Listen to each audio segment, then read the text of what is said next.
Baik, Shalom, selamat Sabat, selamat tahun baru bagi teman-teman dan kita semua yang hadir pada malam Sabat hari ini. Selamat Di Sabat. tahun 2022, di mana kita mengawali sesuatu hal yang baru untuk melihat dan mendalami firman Tuhan, khususnya di pelajaran sekolah Sabat kita di kuartal yang baru. Ini merupakan suatu kabar sukacita bagi kita, khususnya kepada teman-teman yang sudah bergabung di dalam diskusi Sekolah Sahabat Pemuda Advent Gabungan Nusantara selama 1 tahun lamanya, dari tahun 2021 hingga saat ini, tanggal 1 2022. Sekali lagi kami mengucapkan selamat Sabat, selamat bergabung, dan mari kita belajar dan berdiskusi sama-sama untuk menambah, memperkuat iman rohani kita, dan terlebih untuk membangun jemaat kita lebih dekat kepada Kristus dimanapun kita berada. Jadi sebelum kita memulai acara lebih lanjut, mari kita mengundang hadirat Roh Kudus terlebih dahulu dengan berdoa di dalam hati kita masing-masing.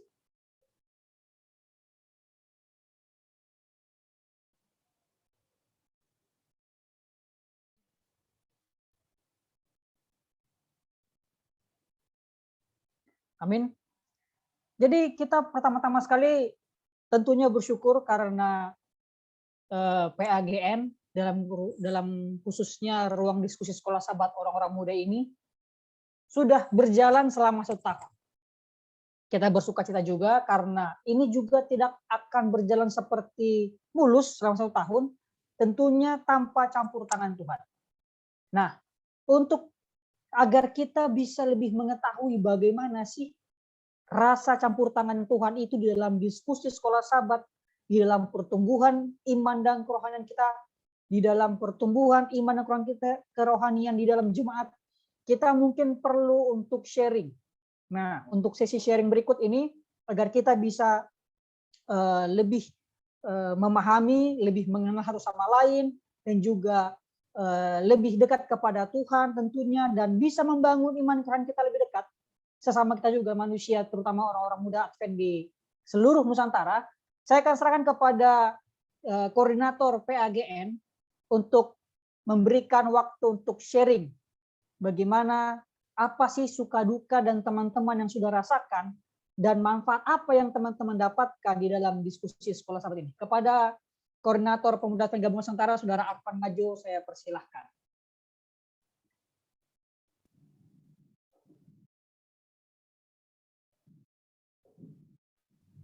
Oke, baik. Terima kasih Pendeta Paulus untuk kesempatan waktu yang berbahagia pada saat ini. Dan seperti yang disampaikan tadi, kita sudah melewati tahun yang penuh dengan tantangan tentunya di tahun 2021, dan sesuai dengan poster yang kita lihat yang dibuat oleh PAGN, kita sudah memasuki tahun 2022 sesuai dengan hitungan waktu yang tertulis dalam Alkitab. Dan tentunya banyak sukacita yang kita telah lewati, telah kita rasakan, sebagaimana yang disampaikan tadi mengenai pelajaran-pelajaran sekolah sahabat yang sudah kita pelajari bersama, dan apa saja yang bisa atau yang telah kita hidupkan. Dan inilah yang menjadi wadah kita untuk kita dapat sampaikan di tempat ini atau di malam hari ini, agar juga menjadi satu masukan untuk teman-teman yang ada di tim sekolah sahabat, agar apa yang dapat dilakukan itu sesuai dengan kebutuhan dari orang-orang muda. Nah, saya lihat di sini ada banyak teman-teman yang sudah bergabung. Saya lihat juga ada juga muka-muka baru, ya. Ada muka-muka baru, ada juga yang muka-muka lama. Dan mungkin saya ingin ke teman-teman yang sudah sering atau sudah berada dalam diskusi ini dalam waktu ke waktu, tentunya dalam Jumat malam, yang dimana ada 3 tujuan yang sudah dibuat agar kita dapat aplikasikan, itu yang paling utama. Yang kedua, agar kita lebih aktif ketika kita berdiskusi di jemaat kita. Nah, untuk itu, saya ingin persilakan dari kita semua di sini, apakah ada yang ingin menyampaikan satu hal pelajaran yang sudah dilewati di tahun 2021 dari triwulan pertama, kedua, dan ketiga sampai triwulan keempat kemarin yang kita tutup dengan satu pelajaran mengenai kitab ulangan. Oke, kira-kira ada yang ingin menyampaikan? Jika tidak ada, saya akan langsung saja to the point kepada teman-teman yang ada di sini. Oke, apakah ada yang ingin menyampaikan sesuatu? Oke, kalau begitu saya masuk saja untuk bertanya kepada teman-teman. Saya di sini ada Saudara Michael Girna Tarigan ya, yang sudah open camp. Selamat malam, selamat sahabat, Brother Michael Girna Tarigan. Kalau saya tidak salah sebut namanya, mungkin boleh bersuara. Selamat malam. Apakah bisa dengar suara saya? Bisa, bisa. Oh, oke. Terima kasih. Saudara Ju sudah mengingatkan. Apa Saudara Michael Girna Tarigan bisa mendengar suara saya?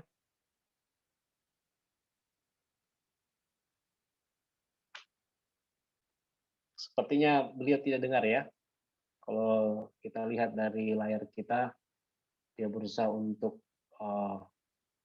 mencari tempat yang baik untuk dapat mendengarkan secara jelas. Oke, saya mau kemana di sini ya? Di sini ada Kak Grace Willin. Oke, selamat malam, selamat sahabat, dan selamat tahun baru, Sister Grace Willin. Apa bisa mendengarkan suara saya? Selamat malam.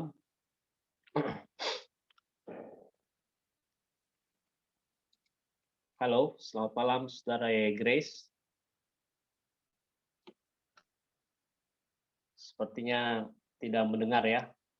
Oke, saya ke lain partisipan lagi. Ke Saudari Yoram. Ini salah satu anggota kita yang sangat aktif, bukan cukup aktif lagi, tapi sangat aktif, selalu berada dalam diskusi. Selamat malam, Brother Yoram.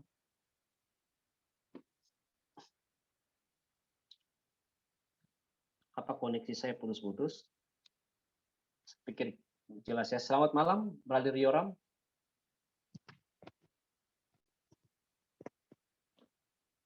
Clear ya, Brother Ju, suara saya.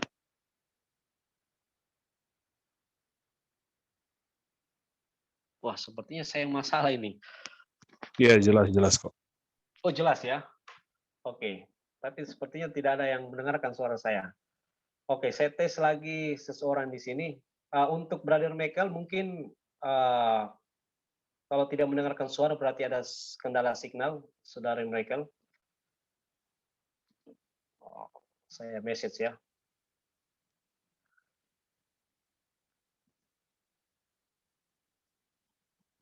Oke. Baik, saya kemana lagi nih? Sudah ke Bro Juvan Mungkau ya. Selamat malam, brother. Boleh mendengarkan suara saya? Selamat tahun baru. Selamat malam, tahun baru. Terima kasih sudah bergabung. Saya mungkin tidak sedikit familiar, tapi saya percaya ini bukan kali pertama ya, Brother Ju memasuki diskusi pelajaran sekolah sahabat PAGN. Apakah saya salah atau bagaimana?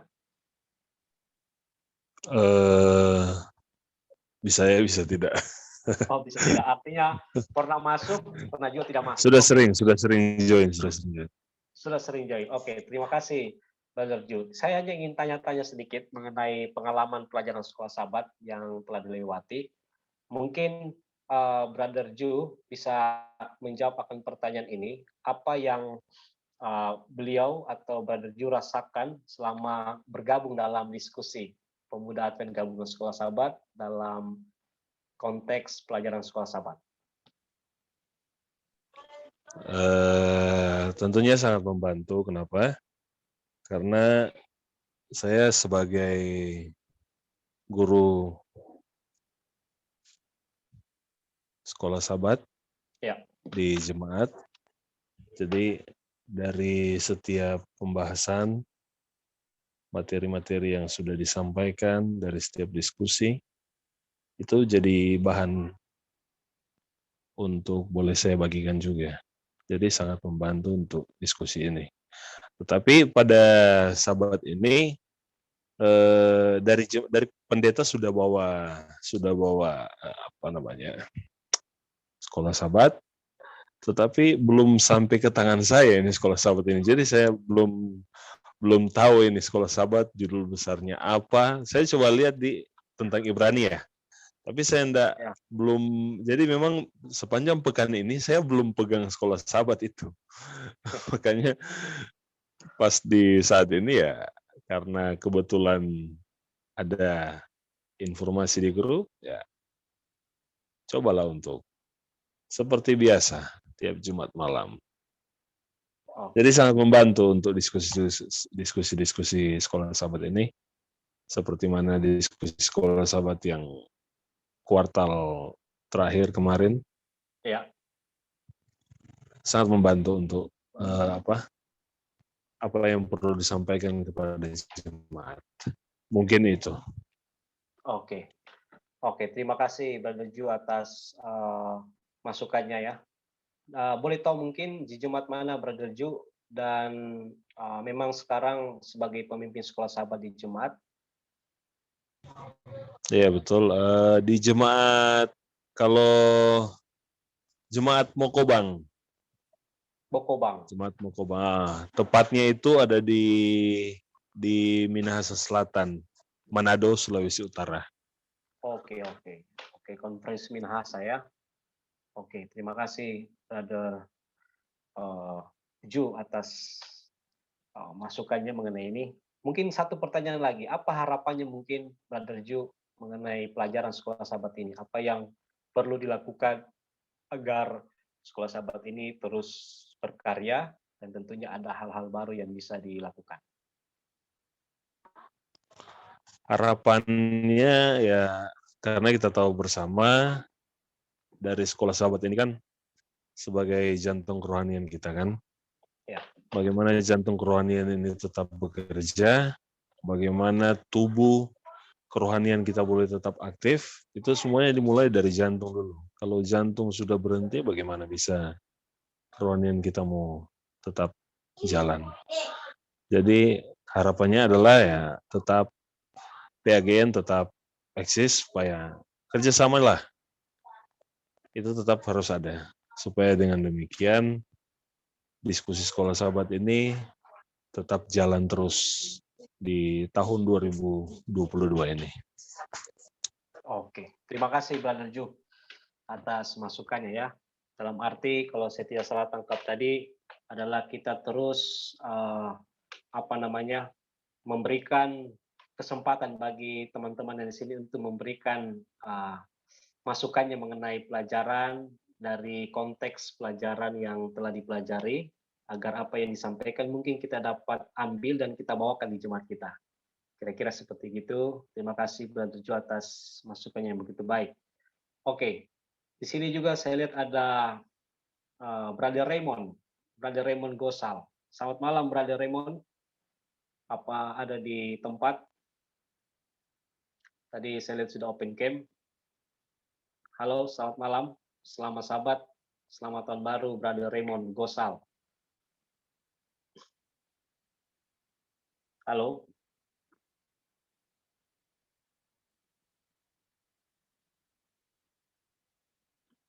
Halo Brother Raymond. Sepertinya saya merasa bahwa suara saya ini cuma didengar oleh Brother Ju Fan ya. Apa benar seperti itu? Mana Pendeta Paulus? Pendeta Paulus ada di sini? Ya, Dia, saya masih memantau. suara saya kedengaran ya? Terdengar jelas. Oke, berarti bukan cuma Brother Ju yang dengar. Ternyata Iya. Pendeta Paulus juga. Saya seperti curiga tadi karena saya lihat Brother Heikel dia tidak mendengar sama sekali suara yang keluar. Oke, saya pikir mungkin sudah cukup Pendeta. Kita bisa masuk ke dalam diskusi dan kesempatan ini diingatkan kembali bahwa apa nanti yang pendeta akan sampaikan. Ada pertanyaan pendeta ya, kalau saya tidak salah ingat masukan dari pendeta, nanti akan ada hadiah yang akan diberikan oleh PAGN bagi siapa yang bisa memberikan jawaban dari pelajaran kita. Oke, waktu dan kesempatan kami persilakan Pendeta Paulus. Baik, terima kasih Koordinator PAGN Arfan Ngajo dari Surabaya. Jadi sebagai, ya tadi sudah disampaikan oleh koordinator kita bahwa seperti kata ayat Alkitab mengatakan barang siapa yang bertahan hingga akhir maka akan mendapatkan kehidupan yang kekal. Maka begitu juga dengan di dalam diskusi sekolah sahabat kita pada malam hari ini, siapa yang bertahan dari awal diskusi sekolah sahabat hingga nanti pada akhirnya, kurang lebih kita akan akhiri di jam 21.30 atau 1 jam lagi dari jam saat ini waktu Indonesia bagian barat, berarti di waktu Indonesia bagian tengah 22.30 dan di waktu Indonesia bagian timur 23.30. Wah, sudah larut malam. Tetapi siapa yang bertahan sampai akhir akan mendapatkan berkat dari PAGN sebagai bentuk rasa apresiasi daripada kami karena partisipasi teman-teman yang setelah bergabung bersama dengan kami di dalam diskusi sekolah sahabat selama 1 tahun. Jadi bagi teman-teman pada saat nanti di sesi terakhir setelah kesimpulan kita akan ada kuis berhadiah bagi teman-teman yang mempunyai sekolah sahabat, bagi teman-teman yang sudah belajar sekolah sahabat, agar kita nanti yang juga sudah mengikuti pelajaran sekolah sahabat pada malam hari ini, agar kita juga nanti bisa membuka dan mengingat dan melihat sehingga pertanyaan-pertanyaan yang akan saya sampaikan akan mendapatkan hadiah yaitu sebesar saldo OVO atau GoPay sebesar 50.000 untuk 2 orang menang. Jadi bagi teman-teman jangan lewatkan kesempatan ini. Jadi ini adalah bentuk apresiasi ataupun penghargaan dari PAGN untuk diskusi sekolah sahabat yang sudah kita dalami selama 1 tahun dan teman-teman juga sudah terlibat di dalamnya. Kami hanya mengucapkan terima kasih dan juga sebagai rasa ucapan syukur kami adalah berkat di tahun yang baru ini. Baik, sebelum kita memulai diskusi sekolah sahabat kita, jikalau teman-teman ada hal-hal yang perlu kita doakan untuk memulai pelajaran sekolah sahabat kita, boleh disampaikan.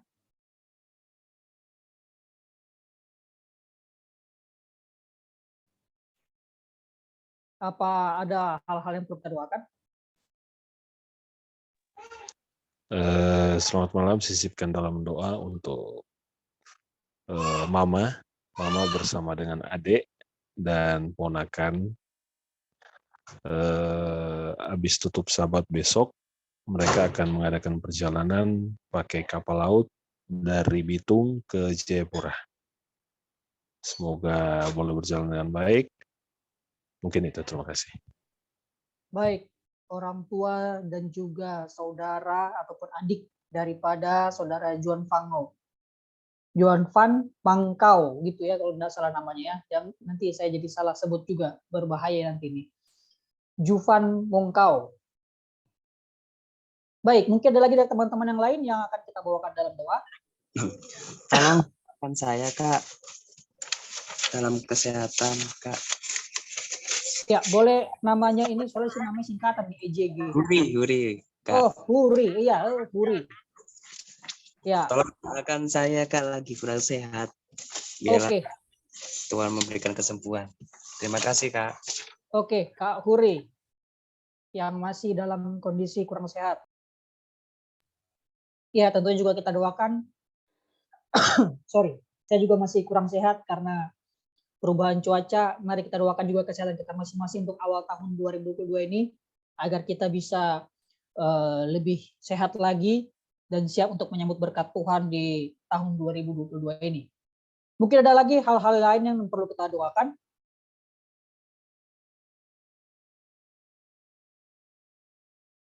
Baik, jika tidak ada, mari kita berdoa. Kita tunduk kepala, kita tutup mata, kita berdoa. Ya Tuhan Allah Bapa kami yang bertata dalam kerajaan surga, terpuji dan termuliakan nama-Mu ya Tuhan di tahun yang baru, di hari yang indah, di hari Sabat Kudus yang Tuhan telah sediakan, sehingga kami semua bisa berkumpul bersama-sama seluruh umat-umat-Mu, orang-orang muda di dalam pemuda Advent Gabungan Nusantara, dari Sabang sampai Merauke, di dalam Zoom meeting ini untuk saling bertukar informasi, berdiskusi, dan juga memahami pelajaran sekolah Sabat di kuartal yang baru di satu kuartal ini Tuhan, mengenai pelajaran kitab Ibrani. Allah di surga, kami hanya memohon tuntunan Roh Kudus memberikan hikmat kebijaksanaan dari surga di dalam memahami pelajaran ini, sehingga hal-hal yang akan kami dapatkan bisa dapat kami hidupkan dalam kehidupan kami masing-masing. Dan juga terlebih kami bisa melaksanakannya bersama seluruh umat-umat Tuhan di tempat di mana kami berada. Kiranya segala sesuatu bisa berjalan sesuai dengan kehendak. Tuhan juga memberkati sanak saudara dan keluarga-keluarga kami yang mungkin masih berada dalam kebaktian di gereja masing-masing. Ataupun teman-teman kami yang belum bisa hadir dan bergabung dalam diskusi sekolah Sabat pada malam hari ini. Kiranya Tuhan juga menuntun mereka masing-masing Tuhan. Di dalam tahun yang baru, tahun yang penuh berkat, tahun yang penuh tantangan, dan juga hal-hal yang tidak dapat kami ketahui di masa yang akan datang. Kiranya juga Tuhan menuntun orang-orang muda ini agar bisa bergabung di dalam diskusi sekolah Sabat ini Tuhan. Sehingga dengan demikian kami semua bisa berkumpul bersama-sama di malam hari ini untuk saling belajar dan menguatkan sama lain. Juga Tuhan berkati keluarga ataupun dari orang tua dan juga adik dari saudara Juvan Mongkau yang setelah tahun baru ini Tuhan akan berangkat ke Jayapura menggunakan kapal laut. Kiranya Tuhan menyertai mereka di dalam perjalanan dan tibakan di tempat tujuan mereka dengan selamat. Segala hal-hal yang mereka butuhkan Tuhan berikan, sehingga dengan demikian mereka bisa bertemu dengan keluarga di tempat tujuan mereka dan berbahagia serta meninggikan nama Tuhan. Juga Tuhan memberkati teman-teman kami yang sedang dalam kondisi kurang sehat seperti Kak Huri Tuhan. Di mana kami mengetahui perubahan cuaca yang signifikan terjadi dan juga bisa mempengaruhi kesehatan kami. Kami semua mohon tuntunan Roh Kudus-Mu Tuhan dalam memberkati makanan, minuman, obat-obatan yang kami konsumsi agar memulihkan kesehatan dan juga kekuatan bagi tubuh kami. Juga Tuhan memberkati teman-teman kami yang terdampak di dalam bencana alam, baik di Semeru, baik di Jawa Timur, baik di NTT dan di tempat lainnya Tuhan. Kiranya Tuhan menjadi perpanjangan tangan melalui para hamba-hamba-Mu yang berada di tempat mereka masing-masing. Sehingga dengan demikian berkat dari surga menyertai mereka yang menuntun mereka masing-masing agar lebih dekat kepada Tuhan dan merasakan kasih-Mu di dalam penyertaan dan perlindungan yang Tuhan telah berikan kepada mereka. Pimpin kami ya Tuhan di sepanjang hari ini dan juga di waktu-waktu yang akan datang. Kami serahkan kehidupan kami dalam tangan-Mu saja. Di dalam nama Yesus Kristus yang adalah Tuhan dan Juru Selamat, kami berdoa dan bersyukur. Amin.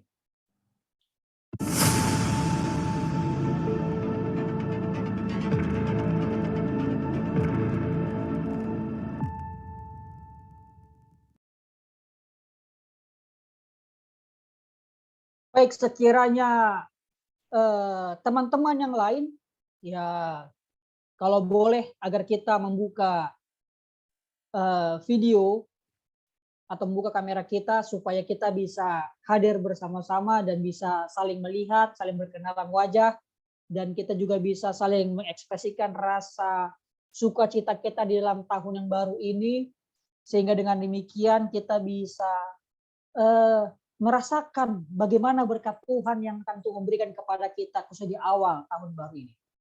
Baik, sebentar saya akan share screen.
Apakah sudah terlihat, Arfan? Clear sekali, Pendeta.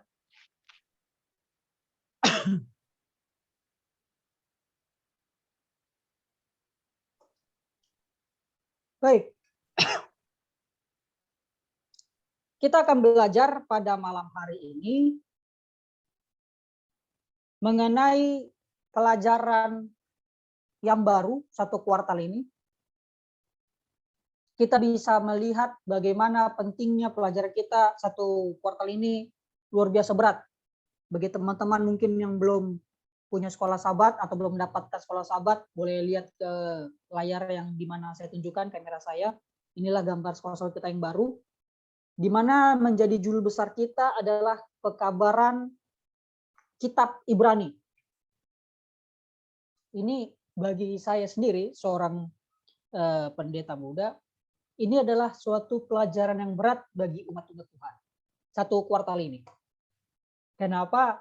Karena mayoritas isi daripada pelajaran Kitab Ibrani ini adalah doktrin. Doktrin mengenai awal penciptaan, hukum Allah, kemudian doktrin mengenai korban bakaran, dan yang terakhir adalah doktrin mengenai keselamatan. 3 doktrin besar. Dan ini akan kita bahas dalam satu kuartal.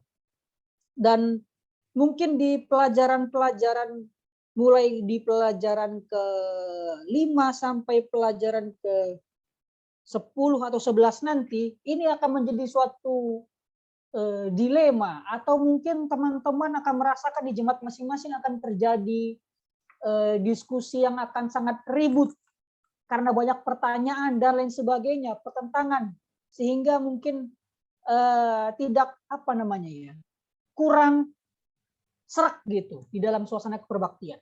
Tapi teman-teman perlu perhatikan bahwa sebenarnya selain daripada cerita masalah doktrin, ini perlu kita garis bawahi, sekolah sahabat ini satu kuartal ini menjadi awalan kita pada pelajaran pertama, yaitu mengenai surat untuk orang Ibrani dan untuk kita.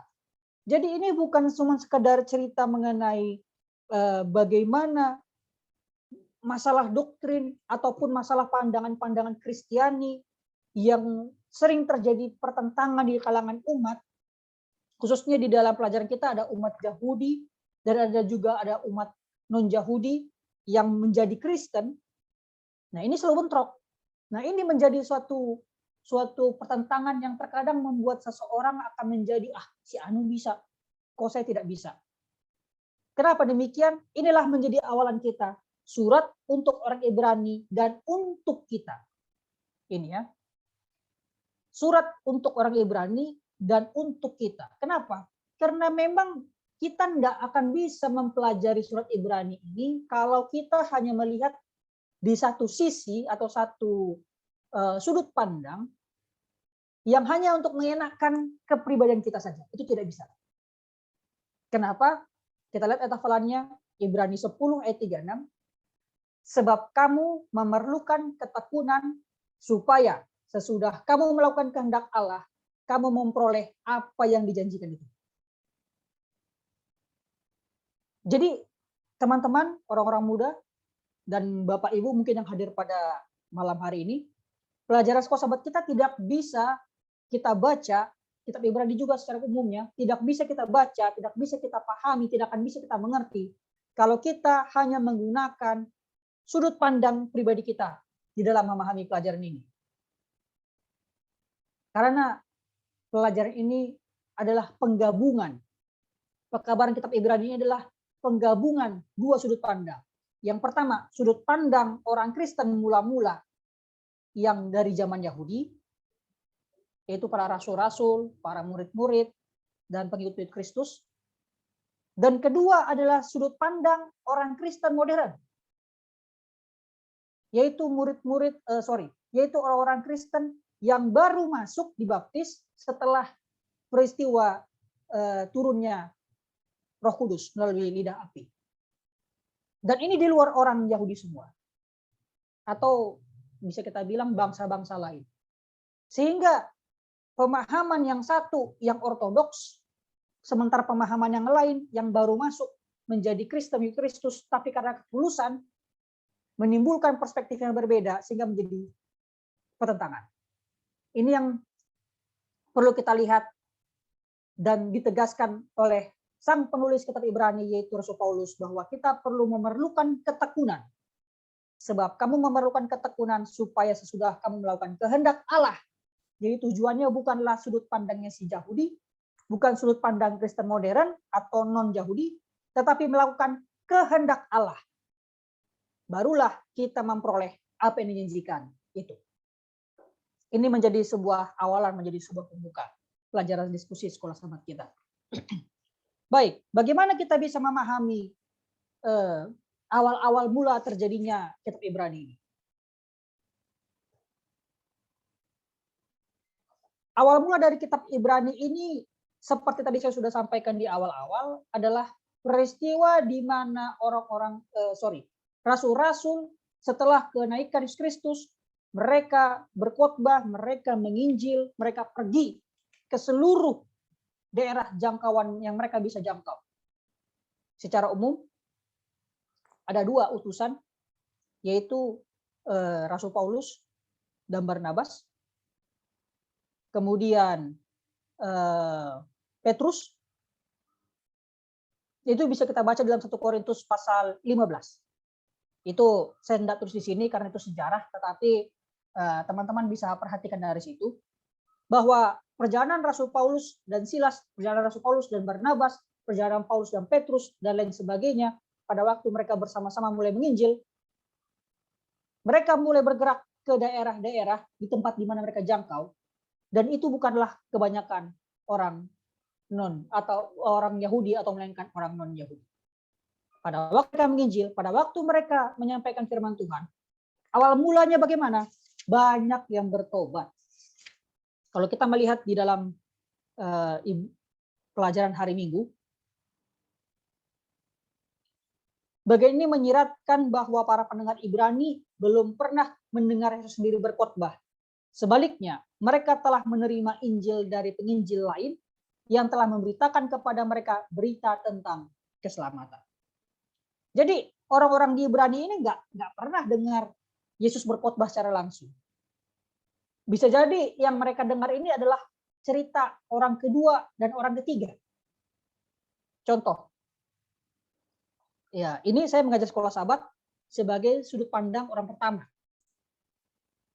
Pada waktu teman-teman nanti di jemaat besok pagi, sudah menjadi sudut pandang nomor 2. Ketika ada respon dari kelompok diskusi sekolah sahabat kita, itu sudah masuk sudut pandang ketiga. Apa yang saya maksud di sini? Orang-orang Kristen mula-mula yang non-Yahudi tadi, mereka selamat, mereka mendengarkan pekabaran firman ini, dan mereka banyak yang bertobat, bukan karena mendengar pekabaran Yesus langsung, melainkan mereka bertobat dari orang kedua dan orang ketiga, dari murid-murid dan bahkan muridnya murid-murid Kristus. Jadi perlu kita pahami, apapun bisa terjadi. Orang pun, siapapun bisa diselamatkan dan bisa bertobat. Kalau mereka tadi sesuai dengan aturannya adalah melakukan kehendak Allah. Mungkin ini menjadi pertanyaan buat renungan kita secara pribadi. Bagaimana sih cara saya itu bertobat dulu? Oke, saya Kristen. Saya sudah lama Kristen. Saya sudah Advent dari lahir. Tetapi tentu saya pernah mengalami titik di mana saya jatuh.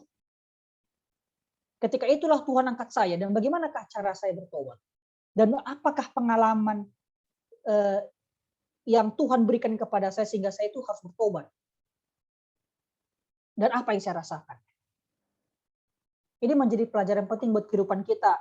Bagaimana kita bisa memahami pentingnya suatu pertobatan. Baik, kedua. Kita mau lihat mengenai perjuangan-perjuangannya. Kalau kita melihat perjuangan-perjuangan orang-orang yang non-Yahudi tadi masuk menjadi Kristen, nah ini ternyata perjuangannya nggak gampang. Perjuangan yang mereka dapat ada 2 hal. Tapi saya ini hanya bicara perlakuannya. Tadi saya lupa tulis. Perjuangan yang mereka dapat ada 2 hal. Pertama dari tekanan dari luar, yang kedua tekanan dari dalam. Tekanan dari luar kita pelajari tekanan kita pelajari tekanan dari dalam. Apa yang sudah tekanan dari dalam? Yaitu orang-orang Kristen sesama Kristen saling menekan mereka. Salah satu kasus yang paling besar di antara orang-orang Yahudi yang mereka ributkan di dalam 1 Korintus pasal 15 pada waktu konferensi ataupun pertemuan besar para rasul dan para orang-orang Yahudi serta orang-orang Kristen lainnya, perwakilan dari tiap-tiap gereja, atau kalau kita kemarin pemilihan namanya KLB, kita bilang lah, konferensi luar biasa. Dalam 1 Korintus pasal 15, 14 dan sebagainya. Jadi pada waktu pertemuan itu diadakan, orang-orang Kristen yang baru masuk, yang non Yahudi, mereka menekan mereka ditekan oleh orang-orang Kristen yang berasal dari asli dari Yahudi. Kisah para Rasul pasal 15, sidang di Yerusalem. Kisah para Rasul 15. Kenapa ditekan? Sebab tuduhan pertama dari orang-orang Yahudi adalah, loh, enak sekali kehidupan orang-orang non-Yahudi ini. Mereka bisa dengan gampangnya masuk menjadi Kristen tanpa tanda kutip disunat. Kita jangan berpikir negatifnya dulu. Tanpa tanda kutip disunat. Dan mereka bisa jadi Kristen, hanya dibaptis. Sementara kami mengikuti teladan janji Allah melalui Abraham, bapak nenek moyang kami. Harus disunat. Kenapa mereka tidak? Rasul Paulus mengatakan yang terpenting bukanlah sunat fisik, melainkan sunat hati. Itu contoh kasus yang paling besar. Yang kedua, tekanannya apa? Tekanan dari luar. Nah, tekanan dari luar ini yang banyak membuat iman orang-orang non-Yahudi ketika masuk menjadi Kristen mulai down, mulai turun. Yaitu apa? Mereka ditindas, diperlakukan kejam. Oleh siapa? Bisa jadi keluarga, bisa jadi lingkungan sosial, dan mungkin teman-teman dari sini juga ada yang punya pengalaman demikian, yang tadinya bukan Advent, ataupun berasal dari denominasi gereja lain, atau bahkan dari agama lain, masuk menjadi Kristen Advent, mendapat tekanan. Saya punya pengalaman pribadi, saya pernah sekolah di sekolah negeri. Saya sekolah di negeri itu SD kelas 1 sampai kelas 3. Karena rumah saya dekat ke sekolah negeri. Setelah saya kelas 4 baru saya masuk ke sekolah Advent. Kelas 1 sampai kelas 3 saya masuk ke sekolah negeri, saya mendapat tekanan. Tekanannya apa? Saya tidak bisa libur hari Sabat. Nah, itu umum ya. Teman-teman juga pasti punya pengalaman demikian. Mungkin teman-teman pada waktu bekerja juga demikian. Akhirnya bagaimana? Masuklah ke nomor 4, ke berikutnya, menanggung malu.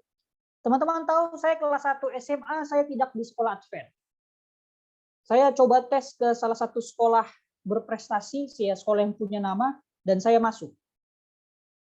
Pada waktu saya masuk di sekolah unggulan ini,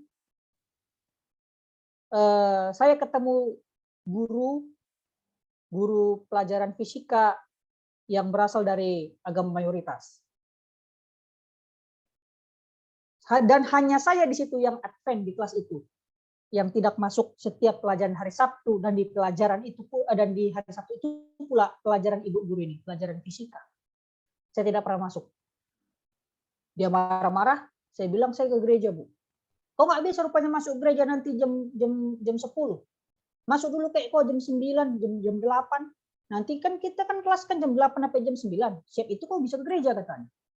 Nggak bisa, Bu, saya bilang. Saya jelaskan berulang kali, nggak bisa, Bu. Saya menguduskan hari Sabat. Tahu pada akhirnya teman-teman, nilai rapot saya dibikin apa? 4, nilai 4 mata pelajaran fisika, kelas 1 SMA. Setelah itu saya dipindahkan masuk ke sekolah Advent kembali di Pematang Siantar. Itulah, akhirnya malu. Kenapa nggak malu coba nilai rapot 4? Dilihat teman-teman, berapa nilai rapot kau? Berapa nilai rapot kau? Dilihat fisika 4, wah, ledekin. Begitu juga dengan teman orang-orang Kristen mula-mula yang dari non-Yahudi masuk, mereka ditekan, mereka diperlakukan kejam, dan mereka bahkan dipermalukan.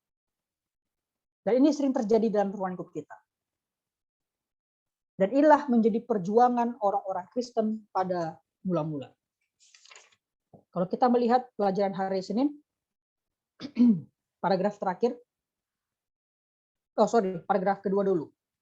Sangat mungkin bahwa para pembaca Ibrani menderita secara verbal dan fisik. Bayangkan, verbal dia ngomongin, fisik bisa jadi dipukulin. Di tangan orang banyak yang digerakkan oleh lawan. Mereka juga dipenjarakan dan ada kemungkinan mereka juga dipukuli karena para pembesar memiliki kuasa untuk memberikan hukuman dan penahanan. Seringkali tanpa mengikuti norma peradilan sesuai saat mereka mengumpulkan bukti. Setiap pertanyaan terakhir hari Senin, setiap orang Kristen atau bukan pasti menderita. Namun apa artinya menderita demi Kristus? Nah, ini menjadi pelajaran penting buat kehidupan kita. Apa arti menderita demi Kristus? Bagaimanakah kita berani menderita di dalam kebenaran atau firman Tuhan? Baik. Sebelum kita lanjut ke pelajaran berikutnya, saya akan berikan kesempatan kepada sahabat kita, Omega, yang akan menyampaikan puisi, sehingga kita bisa dari puisi ini bisa menjadi kekuatan buat iman kerohanian kita, dan juga menjadi penjelasan sudut pandang dalam hal puisi dalam memahami pelajaran sekolah sahabat kita. Saya persilakan kepada teman kita, Omega.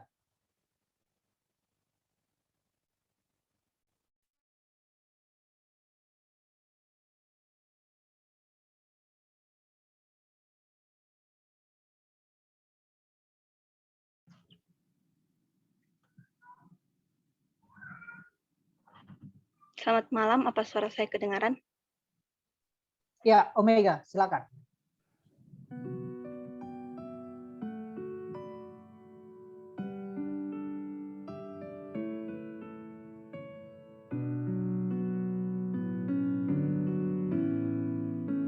Surat untuk orang Ibrani dan untuk kita.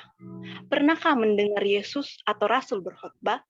Kitab suci memberikan satu khotbah yang lengkap. Surat Paulus untuk orang Ibrani. Kata Paulus, tulisannya adalah kata nasihat. Khotbah Kristen yang lengkap. Ditujukan pada orang percaya yang menerima Kristus. Menghadapi banyak tantangan dan aniaya. Juga banyak orang percaya yang diajak tetap tekun dalam iman dan kebenaran. Memusatkan pandangan hanya pada Yesus. Untuk memahami khotbah Ibrani, perlu memahami sejarah dan situasi saat itu. Pendengar Ibrani saat itu belum pernah mendengar khotbah Yesus secara langsung. Tetapi telah menerima Injil keselamatan dari penginjil lain. Mereka mengalami banyak mujizat. Allah mencurahkan rohnya kepada para murid sehingga mereka dapat berbicara bermacam-macam bahasa dan melakukan banyak mujizat. Roh memberi jemaat mula keyakinan. Dosa mereka sudah diampuni. Mereka tidak takut penghakiman, berani berdoa bersungguh-sungguh dengan iman yang kuat.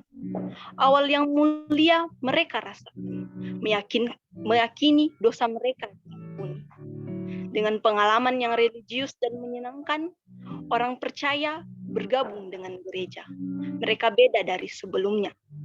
Mereka negatif bagi orang yang tak menyukai mereka. Mereka dianiaya, verbal dan fisik. Dipenjarakan tanpa mengikuti norma peradilan yang adil. Dianiaya karena memegang teguh kebenaran. Yang tak kenal Yesus tersinggung. Praktik hidup mereka beda dengan pengikut Kristus. Membaca kitab Ibrani diberi kekuatan mempertahankan iman dan komitmen kepada Kristus. Meski ditolak dan dianiaya, seperti Elia mempunyai iman tinggi, mendapat tantangan dan ujian iman yang berat, hingga kehilangan pegangan pada Allah, melarikan diri terus, hingga akhirnya menemukan dirinya sendiri, di tanah tandus sendiri. Dalam hidup kekristenan, ada rasa tidak enak tanpa harus melalui dan keluar sebagai pemenang walau lelah secara rohani.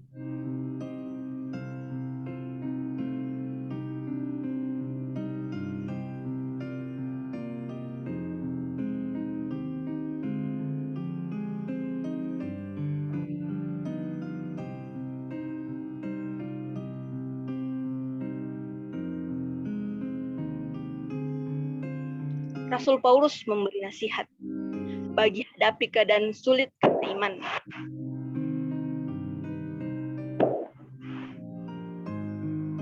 Pengalaman Elia di Karmel dan kepedulian Allah padanya memberikan keyakinan Elia untuk melakukan pelayanan dan pekerjaannya. Paulus memberikan banyak saran untuk memulihkan kekuatan iman, bangkitkan kasih, maju bersama, dan saling menyemangati, melakukan pekerjaan yang baik, dan meninggikan Yesus dalam setiap pelayanan kita. Nasihat penting Paulus, kita hidup pada zaman akhir dan janji akan digenapi. Waktu tinggal sedikit lagi akan kedatangannya. Ada bahaya mengancam orang percaya sebelum waktunya tiba. Ancaman kegagalan jika pemimpin menyebarkan keraguan pada jemaat, ancaman penyembahan palsu dan dosa. Paulus mengingatkan terhadap kedua bahaya itu. Tetap pada pengakuan iman dan arahkan pandangan pada Yesus. Nasihat tentang ketamakan dan amoralitas dan patuh pada pemimpin kita.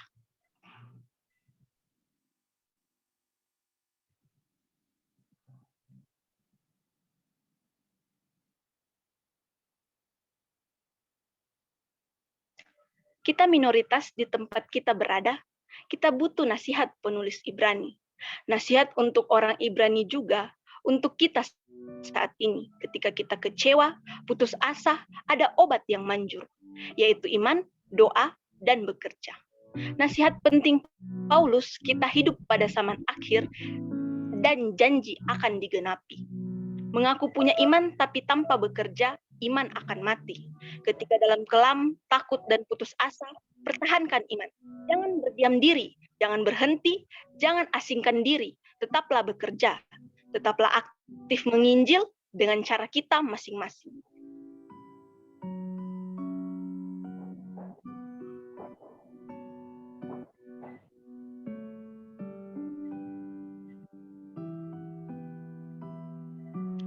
Itu pesan kuat kitab Ibrani, keadaan apapun, percaya pada Allah akan menolong kita, janjinya tak pernah berubah. Justru dalam kelemahan dan tak berdaya, kuasa Allah jadi sempurna. Amin. Oleh PAGN.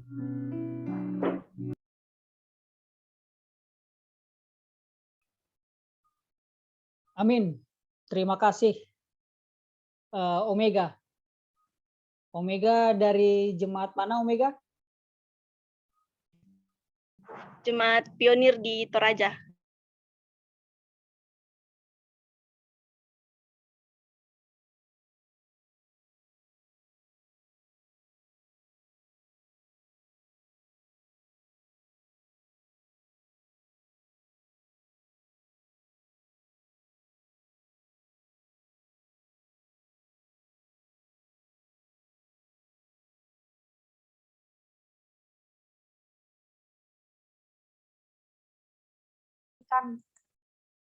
Perasaan seseorang dari di dalam menanggung beban.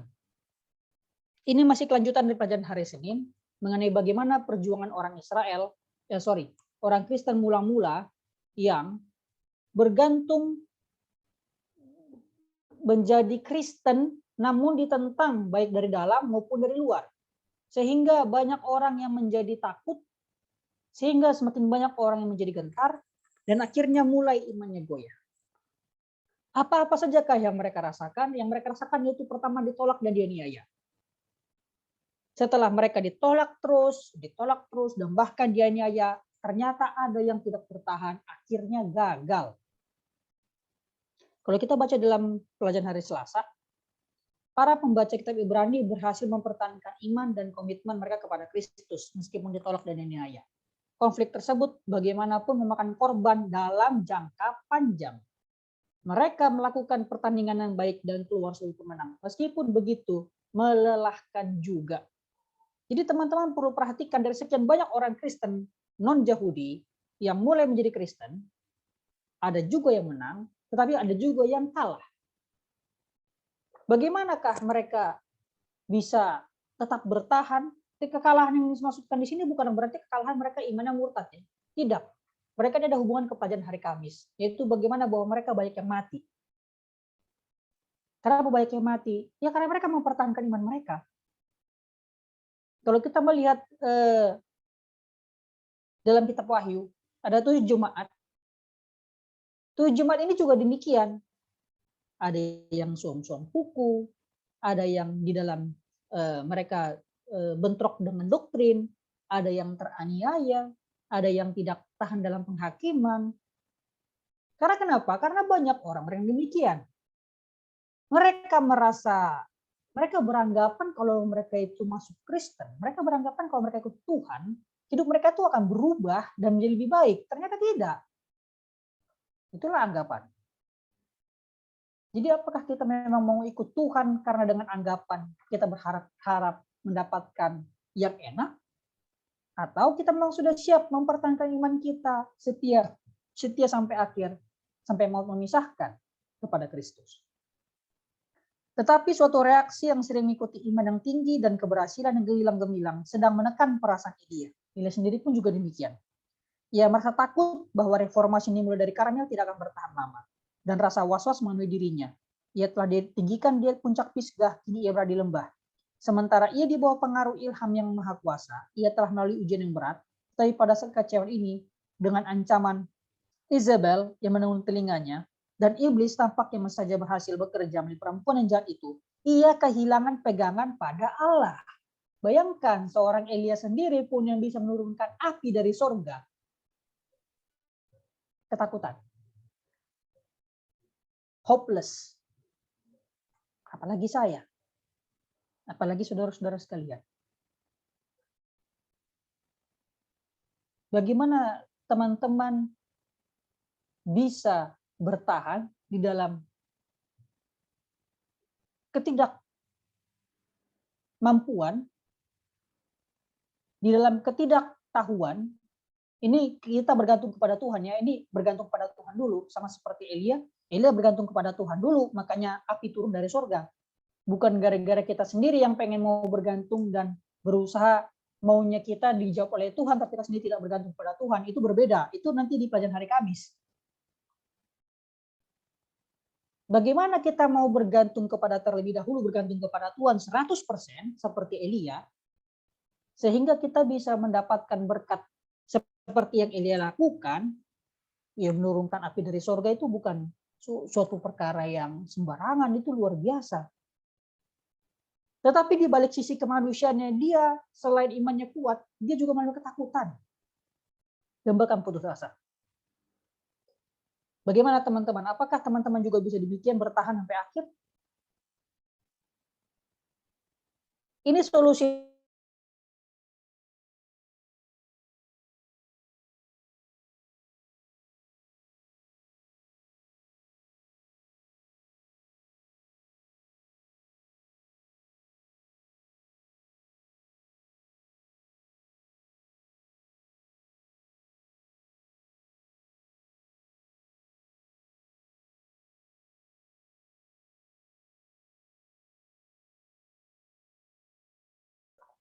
memenuhi kebutuhan fisik rekan-rekan seiman.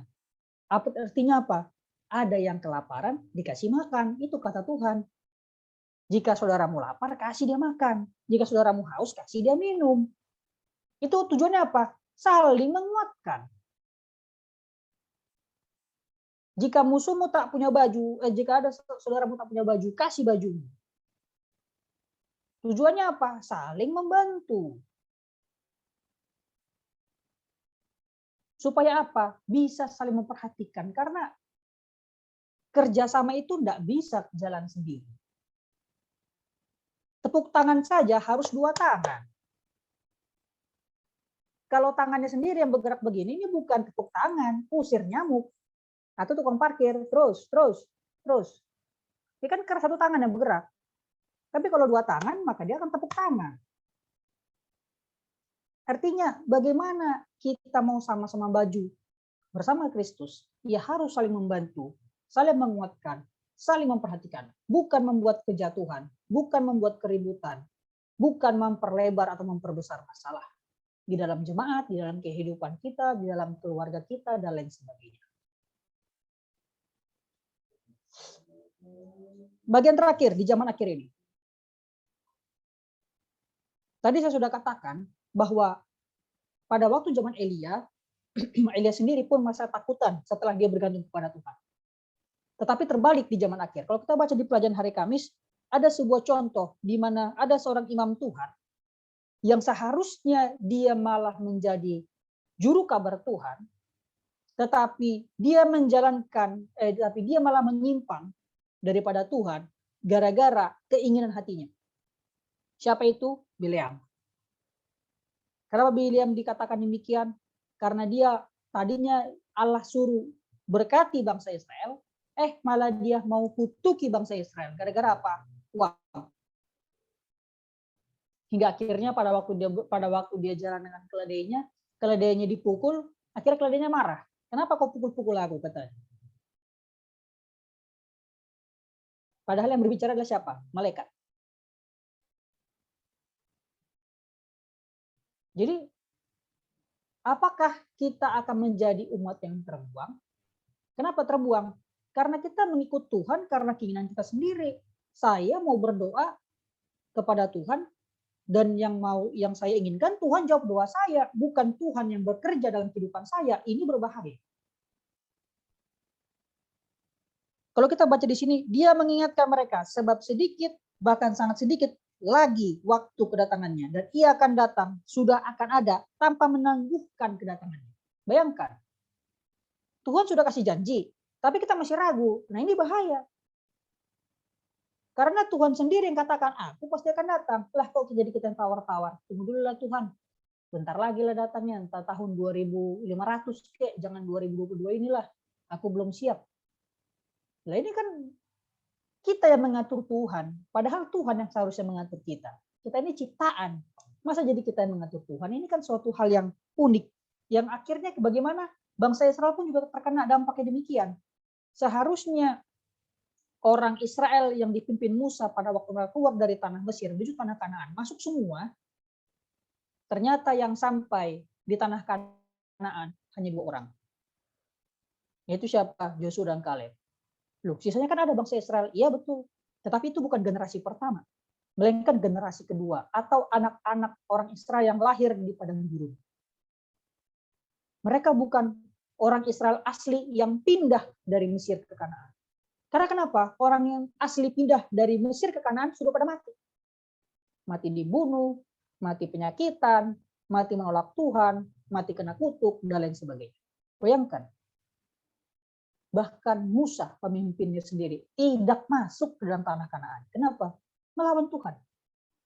Tuhan suruh bicara kepada batu akan keluar air. Tetapi Musa emosi gara-gara bangsa Israel berturut-turut terus, dia pukul itu batu dengan tongkatnya, keluar air. Lihat, akan banyak yang terbuang. Siapakah yang akan bertahan? Baik, saya berikan waktu sampai di sini dulu pemaparan yang saya bagikan. Mungkin agak terlalu panjang karena memang pelajaran ini sangat seru, sangat unik, dan bahkan mungkin beban kita akan banyak dalam menampung ini. Jadi saya berikan kepada teman-teman untuk ruang diskusi tanya jawab, bagaimana kita bisa memahami pelajaran kita di dalam diskusi sekolah sahabat-sahabat ini. Saya persilahkan kepada teman-teman yang ingin memberikan pertanyaan atau keterangan tambahan, boleh raise hand atau mungkin langsung open mic, atau mungkin juga kalau boleh open video. Saya persilahkan.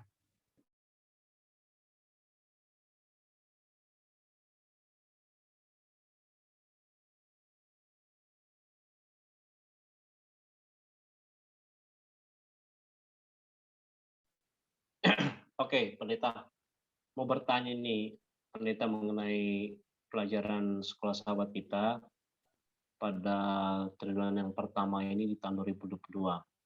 Nah, kalau kita lihat tadi yang Pendeta sampaikan bahwa ini berbicara mengenai buku Ibrani, ya. Kalau kita ingat kemarin lagi, di triliun keempat berbicara mengenai buku ulangan. Nah, saya ingin tanyakan ini terkait mengenai buku Ibrani. Kalau buku ulangan kan membahas mengenai cerita atau pengalaman bangsa Israel yang dimana menggambarkan situasi yang ada pada akhir zaman, yang dimana kita hidup sekarang ini. Dan gambaran yang dilakukan oleh bangsa Israel akan sama terjadi dengan gambaran kita di saat-saat ini. Dan apa yang dilakukan oleh bangsa Israel itu pun juga dilakukan oleh umat-umat yang ada di zaman ini tentunya. Dan itulah sebagai gambaran bagaimana kita dapat belajar agar kita tidak jatuh sama seperti apa yang bangsa Israel lakukan. Nah, terkait mengenai pelajaran triliun yang ini mengenai Ibrani, kalau tadi sempat disinggung oleh Pendeta Paulus, bagaimana konsep yang dibuat oleh Rasul Paulus sebagai penulis akan buku ini, yang dimana juga mengaitkan akan kita. Tapi kalau tadi disampaikan, ini lebih kepada orang-orang yang percaya kepada Tuhan, ya, sebagaimana yang di akhir kepercayaannya itu juga di dalam masa-masa kesetiaannya dia ada juga sedikit cobaan-cobaan yang dia dapatkan, seperti contohnya dalam kesetiaan tadi disampaikan dia di masa itu akhirnya juga ada kekurangan uang, dan Rasul Paulus mencoba gambarkan seperti itu. Nah, pertanyaan saya pendeta adalah apa sebenarnya intisari dari Paulus yang coba beliau gambarkan mengenai situasi yang didapatkan oleh orang-orang yang hidup pada saat itu, ya, yang dimana Paulus coba tujukan untuk kita yang sekarang ini agar kita lebih dapat mengerti akan maksud dari pelajaran ini, karena kalau kita sudah mengerti tujuannya tentunya akan lebih memudahkan kita untuk dapat memahami akan pelajaran. Mungkin itu pendeta yang saya ingin tanyakan, karena saya sedikit blind juga mengenai tujuan pelajaran dari tulisan Rasul Paulus mengenai situasi keanggotaan yang ada di hidup pada saat itu. Ya, karena ini sedikit berbicara mengenai khotbah-khotbah yang dituliskan oleh beliau, yaitu Rasul Paulus. Ya, terima kasih Arfan. Yang pertama, bukan saya yang nulis, tapi Rasul Paulus, bukan Paulus Tampu Bolon. Yang kedua, itu hanya jokes saja. Jadi supaya kita bisa pahami bahwa tujuan daripada kitab Ibrani ini adalah memahami betapa pentingnya, tadi saya sudah katakan di awal, pertama sekali ini di awal-awal ini ya, pelajaran pertama nanti sampai pelajaran kalau kita baca daftar isi sampai pelajaran keempat. Ini mengenai bagaimana pertumbuhan iman orang-orang Kristen mula-mula non-Yahudi yang menjadi Kristen dan menghadapi banyak sekali pertentangan dan tekanan. Ini problem mereka. Ini tujuan pertamanya. Tujuan pertamanya adalah apa? Supaya yang Kristen mula-mula ini bisa mempelajari dan memahami kitab Ibrani ini, iman mereka bertumbuh. Bukan menjadi semakin lemah menghadapi tekanan, menghadapi penolakan. Dan bahkan penolakan itu bukan cuma datang dari luar, dari pemerintah, lingkungan, keluarga, teman, dan lain sebagainya. Bahkan dari sesama Kristen, yaitu orang Yahudi sendiri, yang selalu menekan-nekan orang-orang non-Yahudi ini, weh, kau belum sunat, kami sudah sunat, kami inilah umat kepunyaan Allah, saya ini keturunan Abraham, kau bukan, gitu kan. Seperti itu terus orang kan jadi sakit hati. Padahal tujuan Kristus bukan lagi sunat, melainkan bagaimana sunat hati, bukan lagi sunat fisik. Itu yang contohnya. Sebenarnya kalau contoh banyak lagi. Nanti teman-teman bisa baca di dalam kisah kisah para rasul 15 tadi yang saya sudah sampaikan, di mana terjadi pertikaian antara Petrus, pertikaian antara Paulus, pertikaian antara orang-orang Yahudi, imam-imam, yang selalu mereka tekankan masalah adat budaya istiadat orang-orang Yahudi, sementara orang-orang Kristen yang baru ini mengenal Kristus nggak perlu seperti hal itu. Saya siap menerima Kristus, baptis saja, sudah selesai, belajar firman Tuhan, ikut. Bahkan iman mereka lebih kuat. Ini terkadang menjadi kendala dalam kehidupan kita. Maka tadi saya sudah katakan, akankah kita sesama kita di dalam gereja kita membangun hubungan yang baik, mengangkat teman kita yang sedang jatuh atau lemah iman, atau malah makin kita pukuli, makin kita hajar. Nggak cocok kau masuk dalam gereja, pakaianmu ya jelek. Nggak cocok kau masuk dalam gereja, kau aja kemarin masih merokok. Nggak cocok kau masuk dalam gereja, kau aja masih kerja hari Sabat. Apakah demikian? Itu poin pertama yang menjadi awalan pelajaran kita satu kuartal ini. Ini nanti pertanyaan seperti Arvin ini akan terus ditanyakan di pelajaran-pelajaran berikutnya sampai pelajaran Sabat keempat. Yesus saudara kita yang setia. Mungkin seperti itu loh Arfan gambarannya. Baik teman-teman yang lain, kalau ada yang ingin bertanya lebih lanjut dalam diskusi Sabat kita dipersilahkan, atau mau kasih tanggapan atau bertanya. Iya silakan. Tony Syahaan, boleh open mic dan juga open kameranya. Oke, terima kasih banyak Pak Pendeta ya yang sudah memaparkan bagaimana tentang pelajaran kita di dalam kitab Ibrani ini. Jadi terima kasih, pertanyaan yang bagus tadi dari Bang Arfan ya. Jadi apa intisari dalam pelajaran Ibrani? Jadi kalau kita kaitkan kehidupan kita zaman sekarang ini kepada orang-orang yang percaya, ya. Jadi kalau kita lihat di dalam tujuan surat Ibrani ini terutama ditulis kepada orang-orang Kristen Yahudi yang sedang mengalami apa? Penganiayaan dan keputusasaan. Ya. Yang pastinya kita akan merujuk kepada sini saudaraku, di zaman yang akan datang saudaraku. Yang terlebih khusus yang bila mana di zaman yang paling genting. Jadi Paulus berusaha untuk memperkuat iman mereka kepada Kristus dengan menjelaskan secara teliti keunggulan dan ketegasan pernyataan Allah dan penebusannya di dalam Yesus Kristus. Nah, Paulus menunjukkan bahwa penyediaan penebusan itu di bawah perjanjian yang lama sudah digenapi dan tidak terpakai lagi karena Yesus telah datang ke dunia ini dan menetapkan suatu perjanjian yang baru dan oleh kematiannya. Artinya lambang-lambang di dalam perjanjian lama itu nggak pernah dipakai lagi, saudaraku. Ya. Karena Yesus sudah genapkan dengan melalui kematiannya yang mengerjakan perdamaian. Jadi kita dapat 3 bagian ya. Yang pertama, untuk tetap mempertahankan pengakuan mereka terhadap Kristus hingga pada kesudahannya.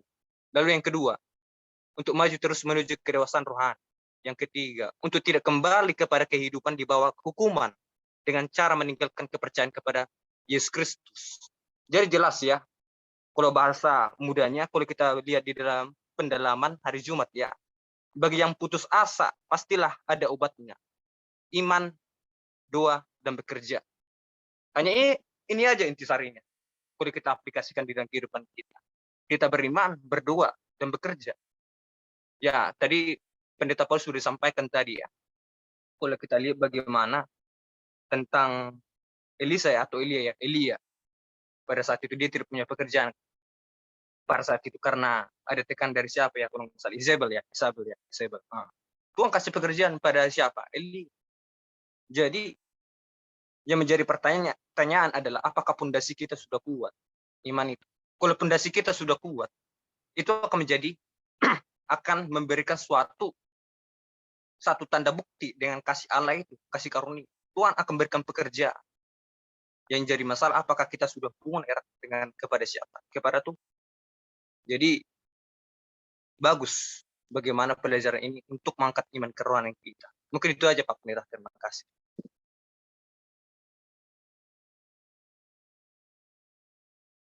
Baik, terima kasih Tony. Penjelasannya sudah sangat jelas dan lengkap.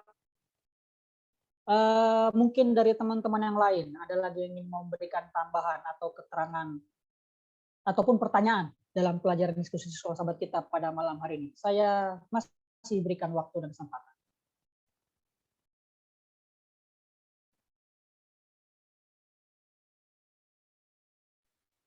Ya, Kak Kori itu lagi pikir-pikir mau. Silakan Kak Kori. Lanjut.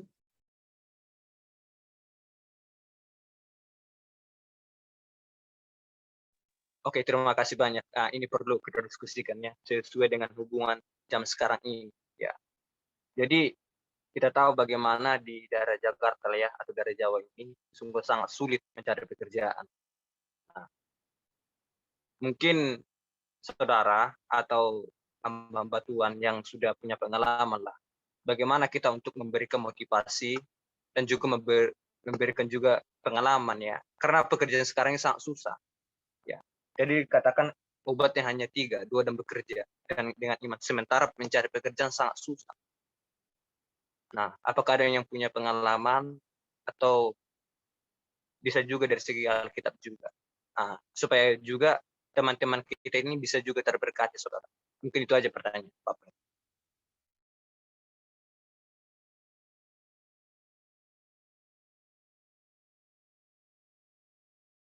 Ya, baik. Terima kasih, Tony.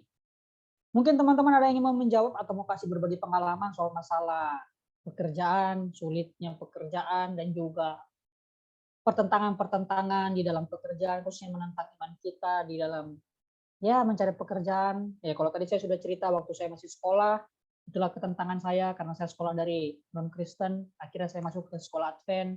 Nah kalau teman-teman mungkin, ya sekarang saya posisi aman, karena posisi saya sebagai pendeta. Tapi kalau mungkin teman-teman yang lain yang bekerja di luar, ya kalau ada mau berbagi pengalaman soal masalah kendala hal ini, kita berikan waktu.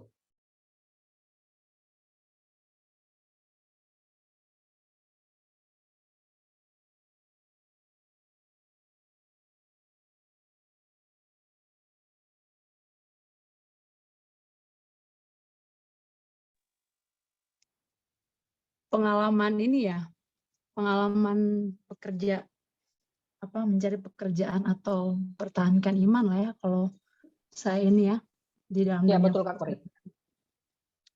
Jadi nggak tahu kalau prinsip teman-teman kayak gimana, tapi prinsipku adalah pekerjaanku sekarang adalah nomor 2 yang aku ingin sekarang, yang aku kerjakan sekarang. Pekerjaan nomor 1ku adalah memberitakan Injil. Jadi sewaktu aku mencari pekerjaan yang aku lakukan sekarang adalah pekerjaan yang harusnya mensupport aku untuk bisa melayani Tuhan, bukan cuma di gereja gitu ya, bukan, tetapi dalam keseharianku. Kalau mau dibilang pengalaman ya doa aja sih sebenarnya. Berdoa, yakini apa yang Tuhan sudah janjikan. Burung di udara Tuhan pelihara kok. Rambut di kepalamu terjatuh itu, bisa jatuh itu harus izin Tuhan kok. Kita nggak akan pernah kelaparan. Ada satu lagu yang sewaktu aku cari pekerjaan ya, kan mencari pekerjaan,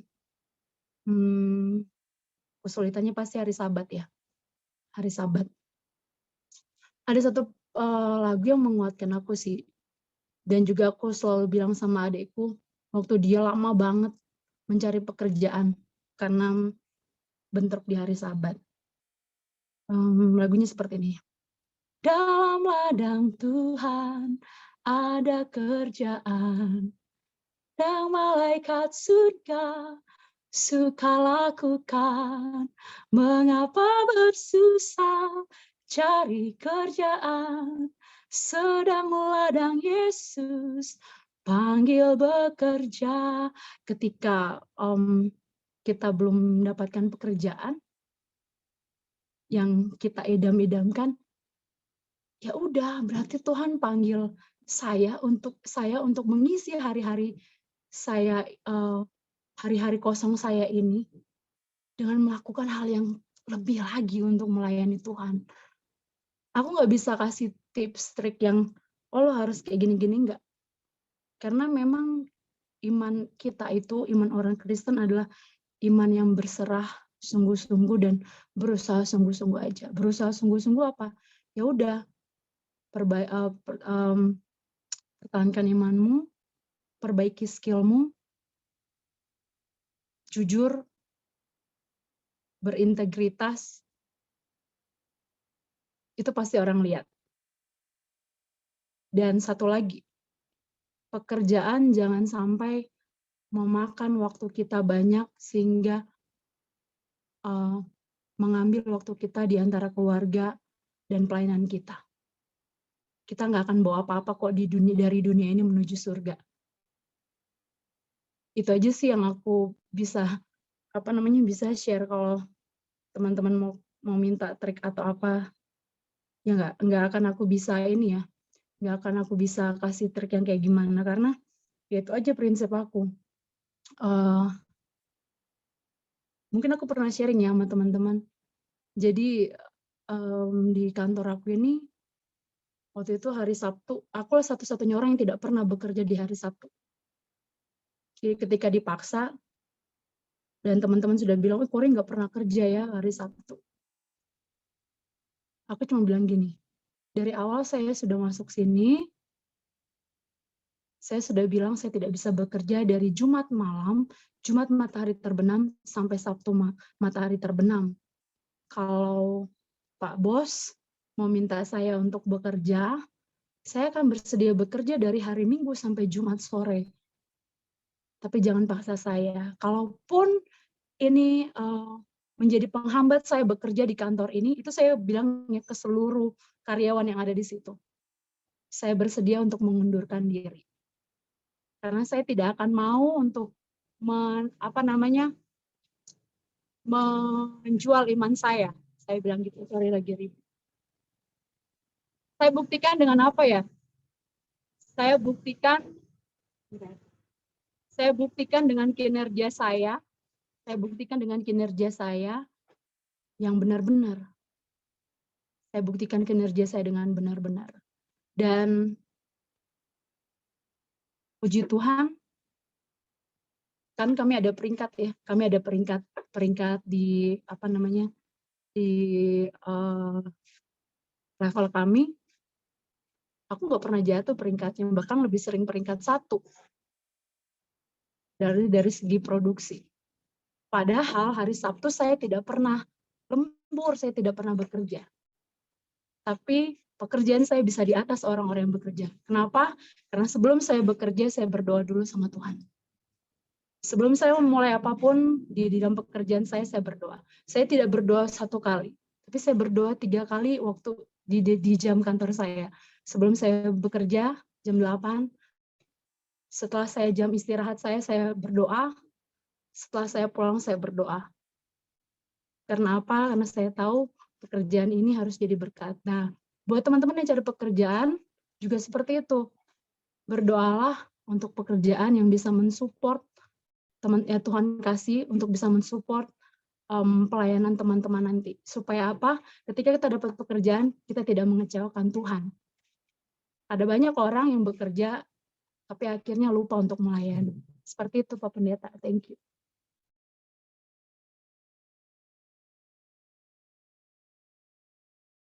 Baik, terima kasih Kak Kore. Luar biasa suatu kesaksian yang membangun.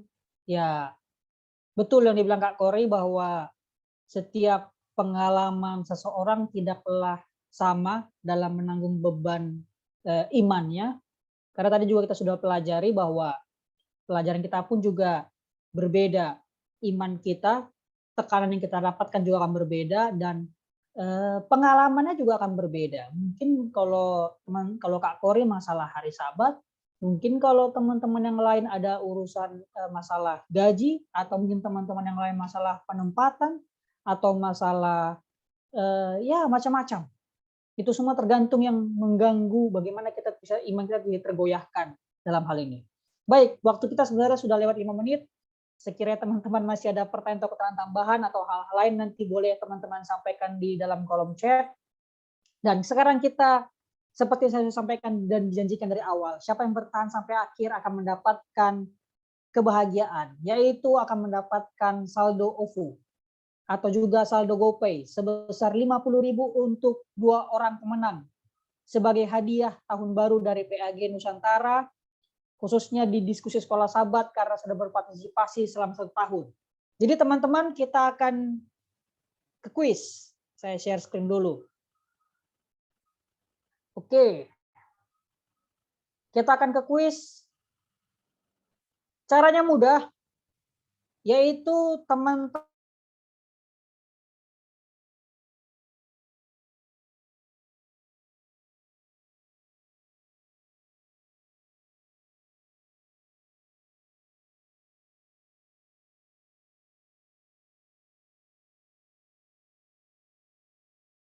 saya sebutkan. Lalu, yang pertama duluan menulis menjawab pertanyaannya. Siapa yang skornya paling besar, di sini ada 7 pertanyaan.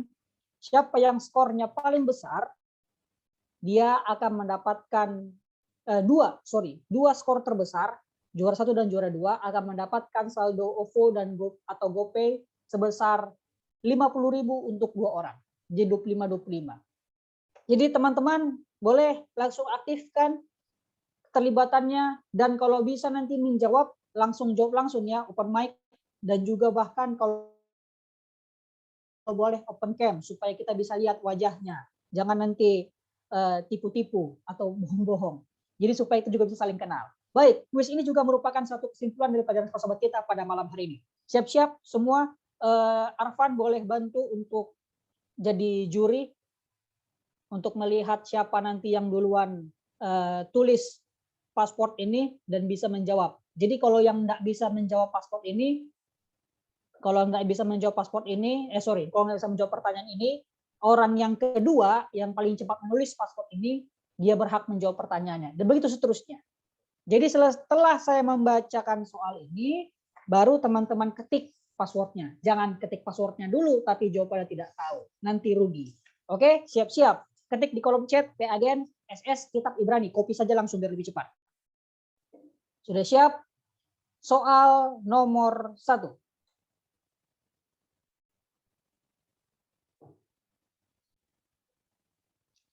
Siapakah penulis Kitab Ibrani? Langsung di kolom chat.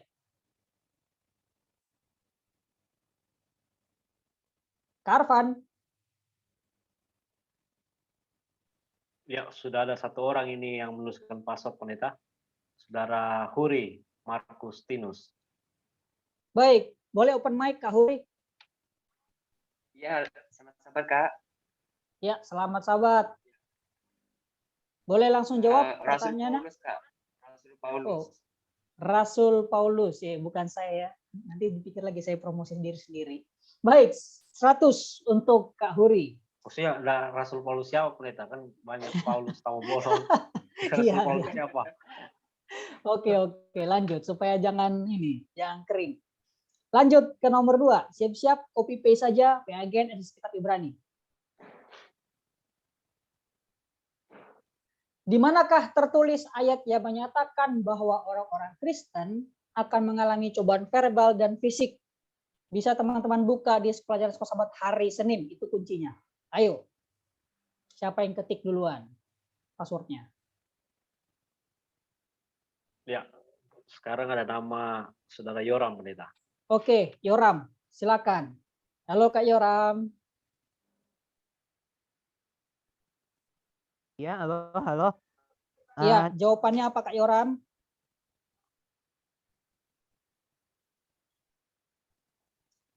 Satu, 2, 3, Jawabannya mungkin Filipus.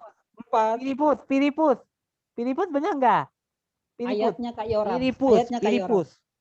Ayatnya Kak Yoram. Ayatnya di Ibrani Oke. 12 ayat 25 sampai 29. Baik, jawabannya adalah salah. Oke, yang kedua Saudara Bernard. Baik, Saudara Pendeta. Bernard Panto. Selamat sahabat, Halo Kak selamat Bernard. tahun baru. Selamat sahabat, selamat tahun baru. Boleh langsung jawab pertanyaannya Kak Bernard? Jawabannya mudah-mudahan benar. Kisah para Rasul, Kisah para Rasul 17 ayat 1 sampai 9, betul nggak? Kayaknya salah deh. Kenapa? Kisah 17 ayat 1 sampai 9. Ada lagi? Ada ayat lagi yang lain? Dengan Kisah 16 ayat 19 sampai 22. Baik, 100 untuk Kak Bernard. Betul. Thank you. Itu Yoram. 2 buat jawabanmu. Memang 2 ayatnya. Baik, kita lanjut ke soal berikutnya. Nomor 3, siap-siap. Siapakah nabi yang harusnya memberkati bangsa Israel, melainkan mengutuk bangsa Israel? Petunjuknya hari Kamis. Ayo, 25.000 satu orang. Oke. Ya, Saudara Huri. Mungkin Huri, pendeta kembali. sebelum dilanjutkan, banyak yang salah mengira ini. Mereka pikir setelah menjawab dapat hadiah. Ini sistemnya kumpul poin atau gimana? Kumpul poin, pendeta? kumpul poin, kumpul Oh, poin. kumpul poin. Kan tadi saya sudah bilang yang paling besar skornya dia pemenangnya. Oke, betul. Oke. Silakan Bapak Huri. Bapak Kak Huri. Kak Huri, sorry, Kak Huri.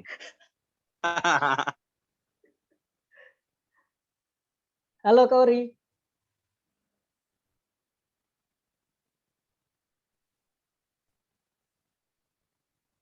Kak Huri. Ya, halo, sama-sama Kak. Ya, selamat sahabat. Jawabannya?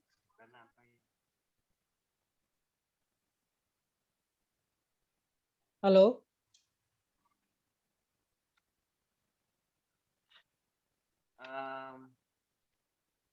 Satu, 2, 3, 4, 5. Ganti. Ya, Bernard lagi kembali. Pendeta. Ya, Bernard. Bileam. Bileam, 100 untuk Bernard. 200 ya. Ya, 200. Lagi Bang Bernard. Baik, lanjut ke pertanyaan berikutnya. Nomor 4. Apa yang ditanggung oleh orang Kristen mula-mula non-Yahudi secara personal? Satu kata saja. Petunjuknya hari Senin.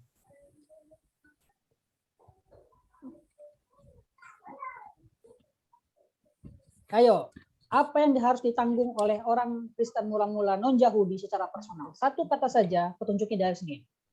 Ya, Saudara Yoram. Pendeta. Ya, Saudara Yoram, silakan.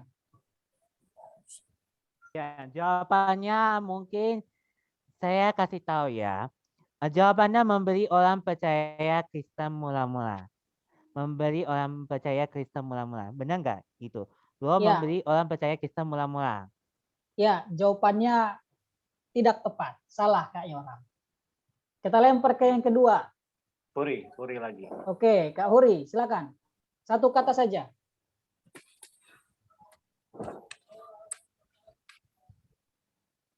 Halo Kak Huri.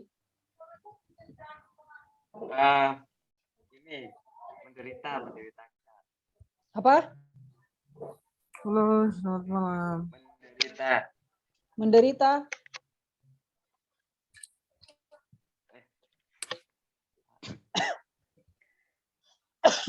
Sorry.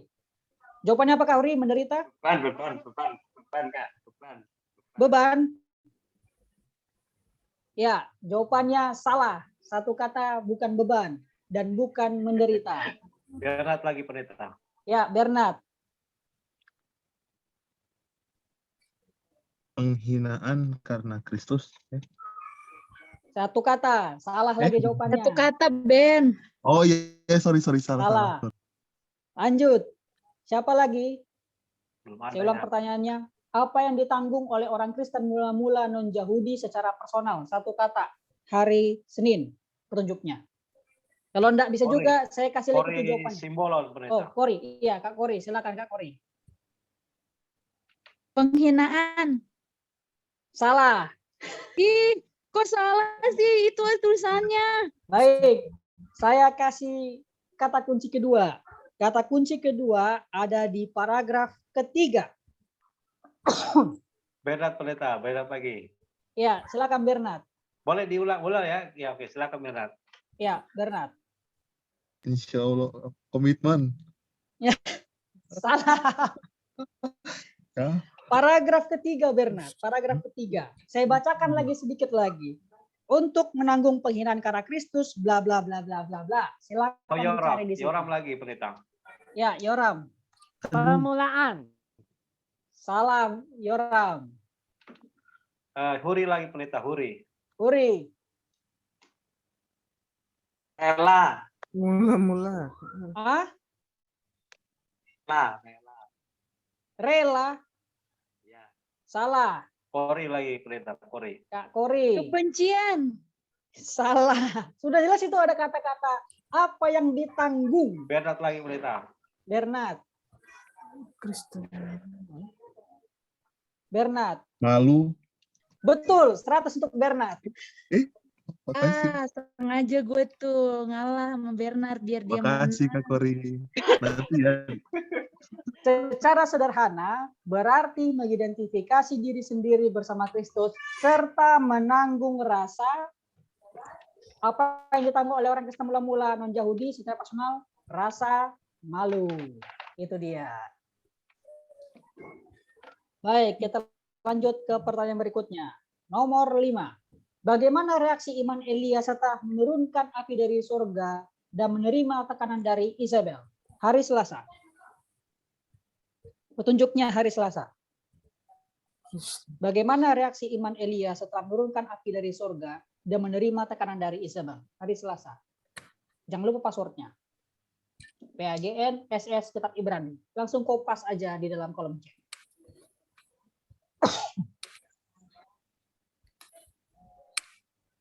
Bagaimana reaksi iman Elia setelah Joram, menurunkan Pendeta. api dari surga? Ya, silakan Joram. Harus benar kali ini.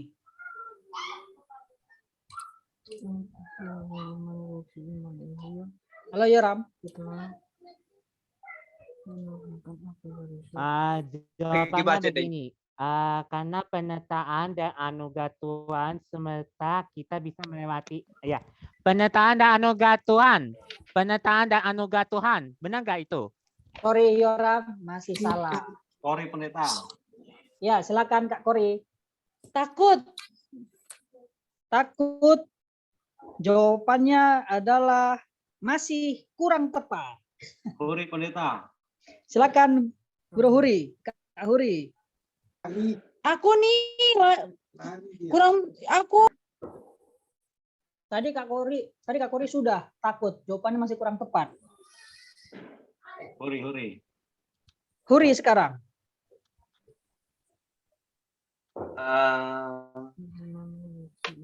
Potong seekor hewan. Kenapa? Potong Seekor hewan. Potong seekor hewan. Jawabannya salah. Bernard. Saya kasih. Oh ya Bernard. Habis Bernard saya kasih kunci kedua. Silakan Bernard. Reaksinya melarikan diri. Salah. Kori. Baik. Saya kasih dulu kunci jawaban kedua. Kunci jawaban kedua ada di paragraf. Paragraf 1, 2, 3, 4. Paragraf keempat. Saya bacakan lagi kunci tambahannya. Tetapi suatu reaksi seperti yang sering titik-titik. Hari apa Pendeta? Hari Selasa. Kan sudah saya bilang hari Selasa. Kak Kori, silakan. Apa sih titik? Maksudnya? Bukan di sekolah sahabat dong. Bukan sekolah sahabat. Tetapi suatu reaksi seperti yang sering gue baca gitu ya. Ia merasa Reaksi takut. imannya. Merasa takut, terus dia was-was, takut dan was-was, kemudian dia lari. Ada lagi yang lebih tepatnya, itu masih kurang tepat. Apalagi sih, udah Silakan. banyak itu. Tony Pendeta. Oke, Tony. 0 poin ya. Ya, Reaksi sering mengikuti iman yang tinggi dan keberhasilan yang paling gemilang sedang menekan perasaan Elia. Itu aja. Itu mau baca. salah. Masih salah juga. Oke. Hah? Bernard yang terakhir. Kalau Bernard tak bisa jawab juga, saya akan buka jawabannya apa. Udah dijawab tadi, tertekan perasaannya Elia. Oke, bukan. Salah juga. Yoram masih ada Pendeta. Yoram masih. Oke, Yoram terakhir. Dicoba. Yoram. Mudah-mudahan ini Yoram benar kali ini supaya dapat hadiah. Ayo Yoram. Jalan keselamatan hanya menuju Tuhan Yesus. Benar? Salah. Baik, jawabannya adalah ia kehilangan pegangan pada Allah. Aduh. Sebenarnya Di mana tapi mau kasih yang lain aja. kata-katanya?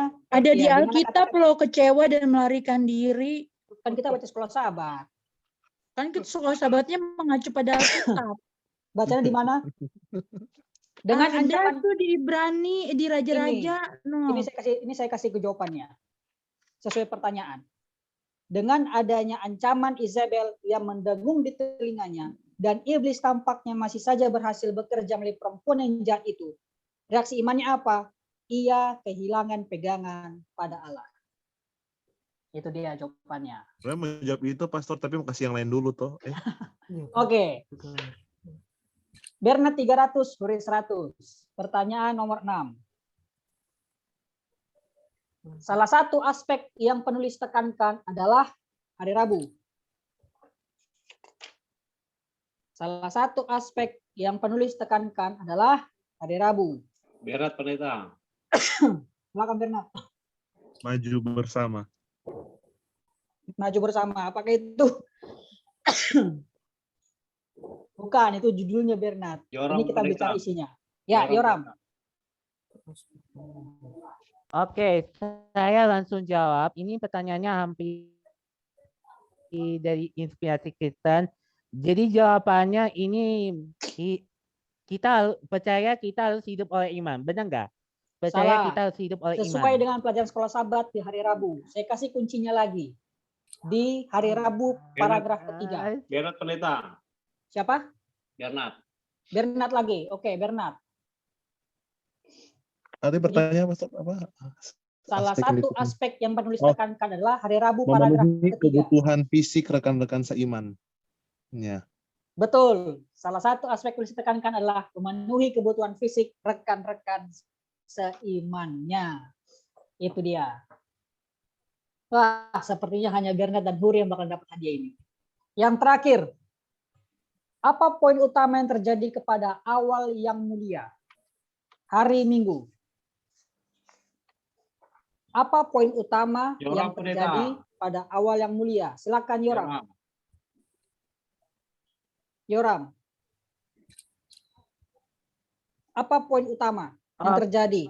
Penahan Satu kata saja. Penahan diri penuh kepada Tuhan. Kurang tepat. Penerahan. Kurang tepat. Siapa berikutnya? Tadi saya sudah tekankan di awal. Vina Iya. Pendeta. Vina, silakan. Oh, Kak Pina. Oh, Keselamatan. Salah. Yang lain. Ih, bener tahu. Bukan. Hari Minggu. Apa poin utamanya? Penderitaan.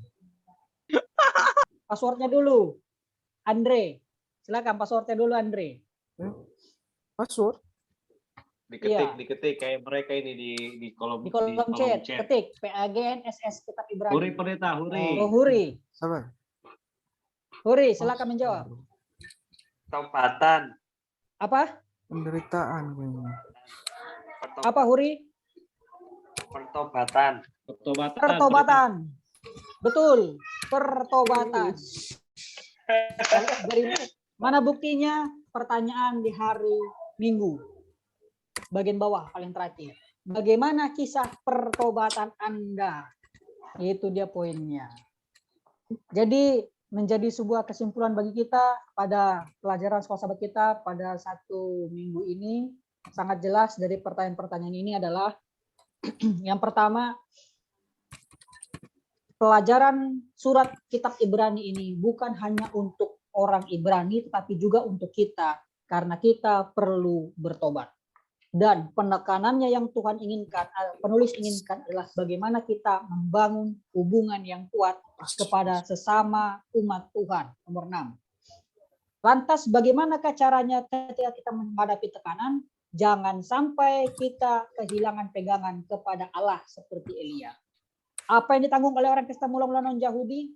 Rasa malu. Karena kenapa? Karena tekanan itu datang dari kita sendiri, sesama kita, dan bahkan juga dari luar. Lantas, bagaimanakah peran kita sebagai seorang Kristen? Tidak seperti Bileam yang harusnya memberkati bangsa Israel, melainkan malah mengutuk bangsa Israel. Lantas, apakah yang harusnya kita lakukan sebagai seorang Kristen? Yaitu bertahan di dalam setiap pencobaan. Inilah kesimpulan pelajaran sekolah sahabat kita, dan kepada Huri dan juga Bernat boleh chat,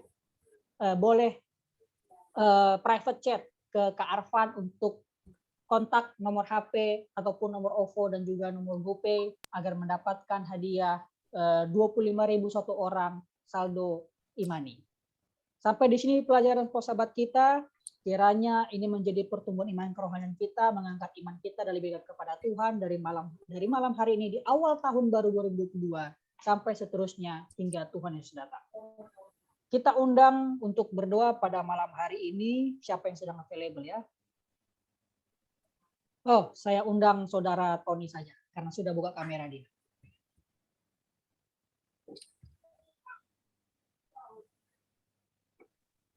Baik, mari kita satukan hati kita, mari kita berdoa.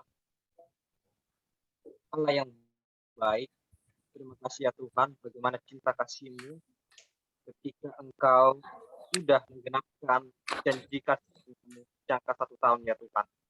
Pada saat ini kami sudah menikmati tahun yang baru, awal yang baru. Biarlah Tuhan memberikan semangat yang baru dan juga harapan yang baru bagi kami anak muda Tuhan ya Tuhan. Tuhan, pada saat ini ya Bapak, bagaimana hamba-Mu, Pendeta Paulus Tampu Bolon yang sudah menyaringkan pekabaran diskusi sekolah sahabat, biarlah ini mengangkat iman kerohanian kami, dan juga tetap berdoa, dan juga tetap mencari pekerjaan dengan melalui campur tangan Tuhan, sehingga kami dapat melakukan segala kehendak Tuhan, dan menyaringkan pekabaran Injil ke seluruh dunia ya Bapak. Dan bila mana pada saat ini masa yang genting, tanda-tanda kedatangan-Mu sudah diberikan ya Tuhan.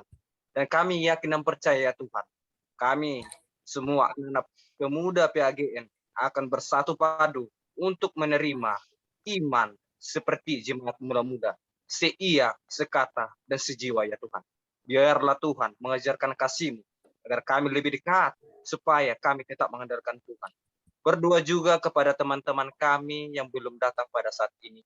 Mungkin mereka mengalami sebuah kesakitan, biar Tuhan sembuhkan ya Tuhan. Tuhan, sebab sesungguhnya Engkau mengetahui pergumulan kami. Kami serahkan semuanya di hadapan di bawah salib. Terima kasih Tuhan, terima kasih. Dan kami sambut selamat tahun baru kepada seluruh malaikat surga dan juga di hadapan Bapa di surga. Terima kasih, kami tutup hanya di dalam nama Tuhan Yesus Kristus. Haleluya. Amin. Amin.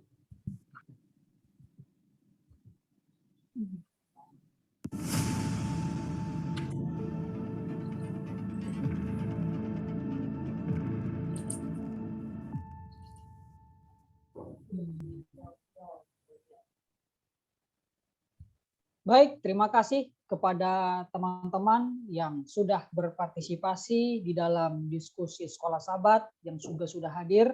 Sebelum kita tinggalkan Zoom ini, mari kita berfoto bersama. Kami undang teman-teman untuk open cam semua agar kita bisa saling mengenal satu sama lain dan juga bisa saling berfoto, saling melihat wajah teman-teman sehingga kita bisa ya menunjukkan wajah kita dimanapun kita berada. Mari kita open cam kita masing-masing. Kita minta siapa yang bisa ambil ini? Kak Kori atau Arfan? Oke. Baik. Kita hitung 2, 3. Oke. Sudah open cam. Sudah, kita hitung lagi. 2, 3. Oke, page pertama. Oh, pas satu page, sorry. Satunya lagi kalau gitu supaya terasa. Emoticonnya 2, 3. Oke. State is yours. Baik, terima kasih teman-teman sekalian yang sudah bergabung. Sebelum kita keluar, room ini saudara masih akan dibuka. Jadi bagi teman-teman yang masih ingin curhat, masih ingin diskusi sekolah sahabat, mungkin lebih lanjut, ada pertanyaan masih menggantung, atau mungkin ada yang ingin didoakan juga, boleh tetap tinggal bersama dengan kita. Ya, bagi teman-teman yang ingin juga mengetahui info lebih lanjut tentang PAGN, saya serahkan kepada Sekretariat PAGN, Kak Kori Simbolon. Baik, terima kasih Pendeta Paulus dan juga Omega yang sudah melayani kita dan juga teman-teman semua. Selamat tahun baru semuanya. Ini sahabat pertama kita ya di tahun ini. Dan teman-teman, kabar gembira mulai pagi ini nanti di sahabat pagi sampai seterusnya kita akan ada doa bersama, renungan pagi bersama dengan Jemaat Duku Kupang bersama dengan PAG Nusantara pada pukul 5 waktu Indonesia bagian Barat. Link akan dikirimkan di grup, dan bila mana teman-teman punya kesempatan, silakan bergabung pada pagi hari nanti ya teman-teman. Jadi tahun baru kita akan juga beribadah bersama-sama di renungan pagi setiap harinya jam 5 pagi, nanti link akan dikirimkan. Kemudian kita akan bertemu kembali juga di acara Sekolah Sahabat pada Jumat depan di jam yang sama, di link yang sama. Kalau link renungannya nggak sama ya teman-teman, bukan link yang ini, bukan link yang sekarang, nanti akan dikirim. Kemudian bila mana teman-teman ingin bergabung di WhatsApp grup PAG Nusantara, silakan kirim nomor ke nomor yang sudah saya kirimkan di kolom chat. Dan silakan follow akun medsos PAG Nusantara. Dan terima kasih, Tuhan berkati, room ini dibuka untuk beberapa waktu ke depan. Terima kasih semuanya. Baik, silakan bagi yang mau diskusi, bagi yang mau curhat, bagi yang mau tanya jawab, masih diberikan kesempatan. Recordnya, Van.